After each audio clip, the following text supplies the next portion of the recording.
The idea for Piggly No Wiggly glue came to me a couple of years ago when I wondered if gummy bears, which are gelatin, could be used to make a hide glue, a reversible hide glue. And it turns out you can.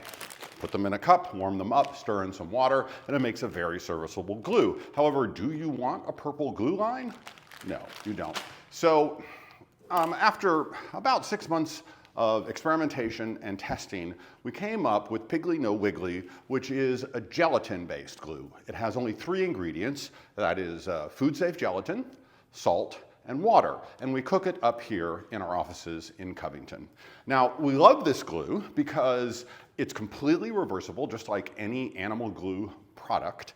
It has a clear glue line and virtually no smell. To use it, pretty simple. Just like any liquid hide glue, you need to warm it up a little bit unless you live in a really hot state. We use this glue pot, which keeps glue at about 90 degrees Fahrenheit, but you can use a bottle warmer, a crock pot, even your stove. Even hot water right out of the tap can be 120 to 140 degrees Fahrenheit and can warm up small batches of glue.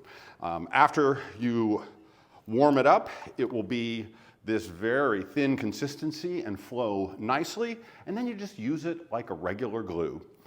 It'll usually harden up in about an hour. That's when you can take the clamps off, and we usually like to let it sit up overnight to get really, really stiff. But you really can take the clamps off after about an hour. If you ever do need to reverse a joint, you can just apply heat with an iron, with a wet rag, or you can even use a heat gun to apply heat into deep, deep mortises. So, Piggly No Wiggly, made in Covington, and unfortunately, some pigs were harmed.